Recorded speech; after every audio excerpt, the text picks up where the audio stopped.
looking at, again, increase in the number of our assessors? Because 30 million was added.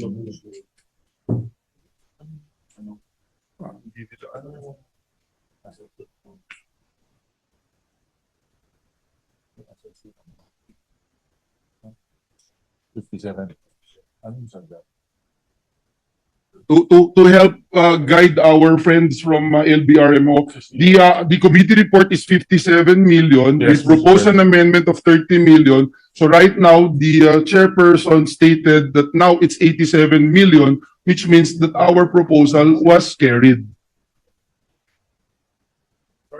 Mr. President, it's still 57 million, Mr. President. So I think the 80 million is a different account, Mr. President. So meaning to say, Mr. President, it is the same as It's the the same, committee Mr. President. report. So, Mr. President, the committee do not believe that we need to increase our assessors, Mr. President. Well, Mr. President, that is the NEP recommendation, Mr. President. And so we continue to adopt the NEP recommendation, Mr. President.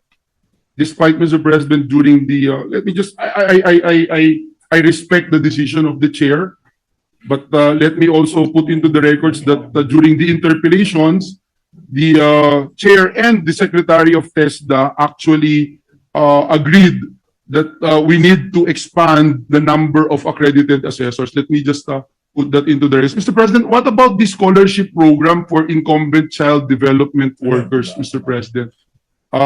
Which the chair also agreed that we need to adjust, Mr. President. May we know if it was adjusted from the Yes, Mr. President, for in the GAB, it's zero. Actually, in the NEP, it's zero.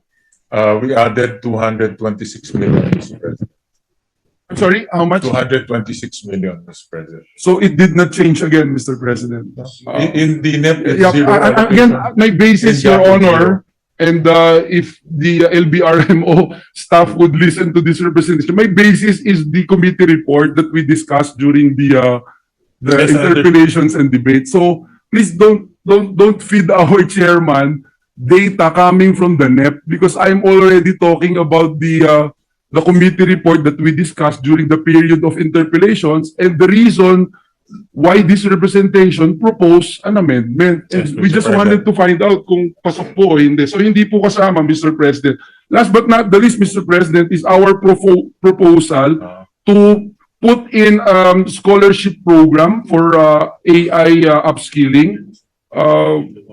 Kasama pa rin po ba ito? Because in the committee report that we discussed, zero po yun, and we propose to increase the budget. Yes, it's included, Mr. President. It's part of the 1.8 billion that was added, Mr. President.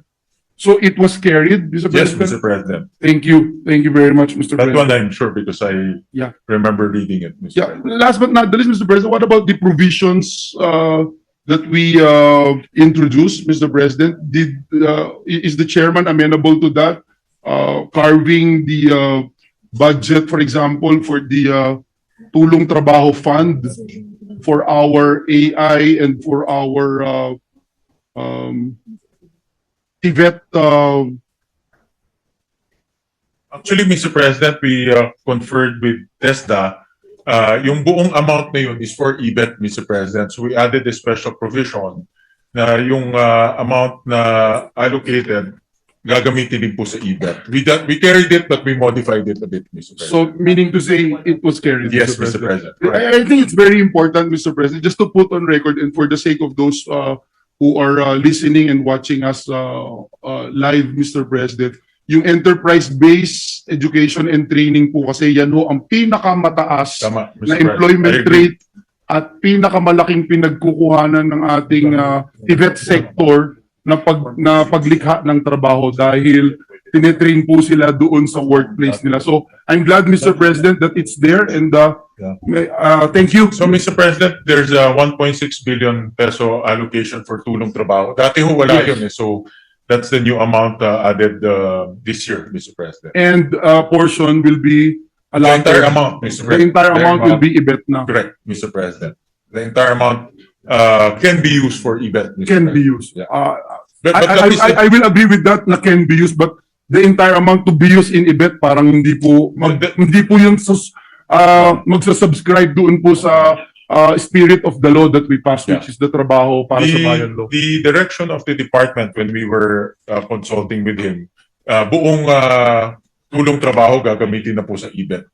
Yun po yung direction nila this coming 2026, Mr. President. Yeah. But pwedeng gamitin ho. Yeah. Pwedeng May I just put into the records my reservation kung lahat gagamitin, but may be used. Yes, Mr. yes, may President. be used. Mr. Thank you. Thank you, Mr. President. Thank you, Mr. Chairman. Mr. Chairman, before we leave education, two questions lang sir, or two topics education. How much does DepEd have for the purchase of land for new schools or for additional schools?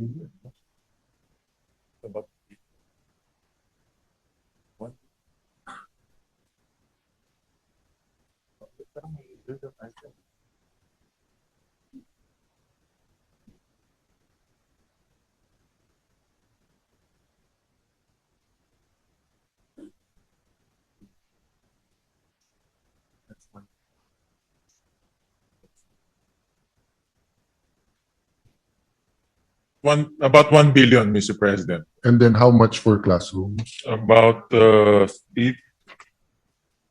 billion, Mr. President.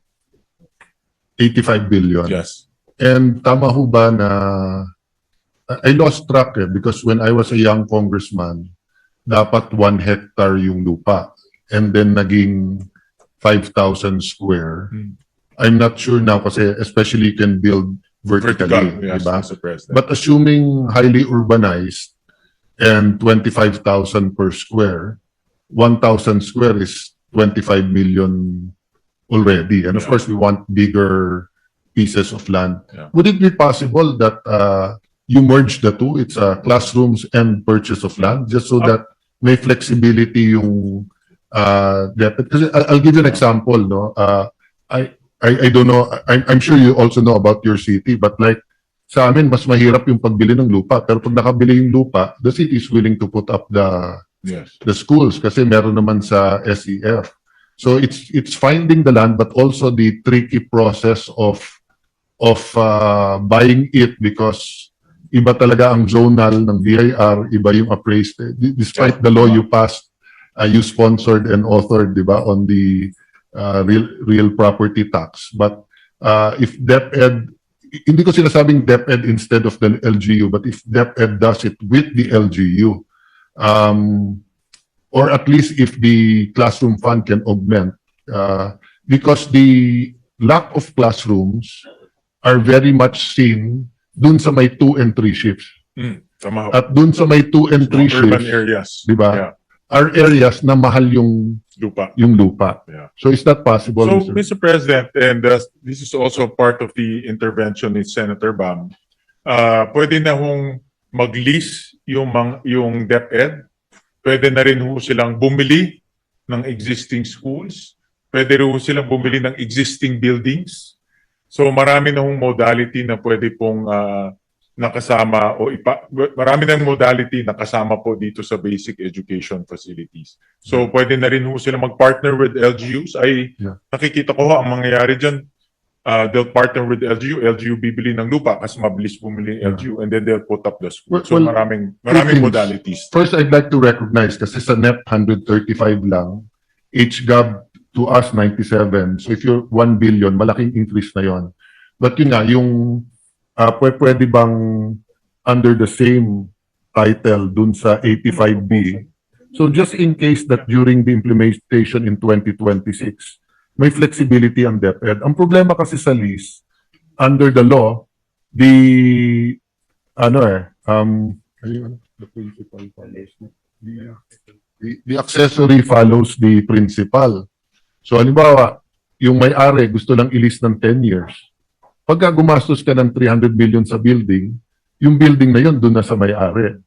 Kung kung yung lupa ay medyo malayo at marami, di ba, in the olden days, if a landowner had 20 hectares, walang kalye, he'll donate 5,000 square 1 hectare, gagawa ng gobyerno ng kalye, gagawa ng school, they'll all benefit, di ba? But nowadays, in highly urbanized, mahirap pumanap ng malalaking Mahirap lupa. po talaga. So, Mahirap. and unless the lease is really so market value, yung 25 years. But even yung 25 years, yung accessory will follow the principle. So I hope it works. Yeah.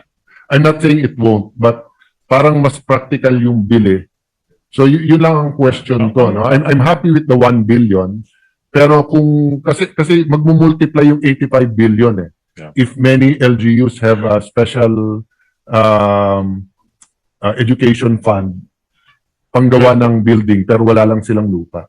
Ang concern ko lang, I see the point of the minority leader. Ang concern ko lang, pag i-merge natin doon sa basic education facilities, baka maubos yung pera sa pangbili ng lupa. So, ang nakikita ko model, yung LGU can buy the land, tapos mag-partnership with DepEd, DepEd magpapatayo I ng think- lupa. I have the opposite view kasi nga mahirap bumili yung LGU na ano pa sila na nag-ahente sa lupa But maybe I'll bring it up again sa BICAM. Ang pwede naman, we might not have that time for that today. Ang pwede rin halimbawa, bilhin ng DepEd, pero may commitment yung LGU that they will build on it ASAP. Diba? So if LGU A says, I have 200 million for the building, but bigay mo sa akin yung lupa. I mean, a combination of Yeah. it. Both samples work. It depends talaga in the area, no? Yeah. May mga LGU talaga na ang bilis I'm sure sa mag-expropriate. Taguig, mahal na ngayon ang lupa ngayon. Yes. Sa Yun Valenzuela, yung medyo isang- mahal na rin. Yeah. Mahal and then Malilit ang cuts na mabilis lumaki yung population. And then to God's grace, maganda yung yung schools Kasi aircon, 7 floors, may elevator, may I think they're computer also system. looking at building mga more than 4 or 5 floors. May mga models na sila, school building na may elevator Yeah. na rin. So Hindi na kami they're looking at nagbi-build less than 7 floors in the last 6, 7, more or less, no? But yun nga ang problema, even if you build pataas, yung open ground, di ba, yung Wala kang yung open space. natin, yung experiences natin, lalo sa elementary, di ba, you can play a little bit may sa dirt, garden, may open may garden, space. may gardening and everything, no? The other one is, I'm happy that DepEd simplified yung strands and then may 2 track na lang, no?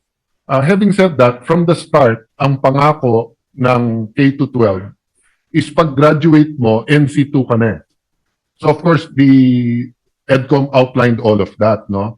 But kung walang pera, kahit na pa pilot school, so for example, no, ang Don Bosco noon, di ba?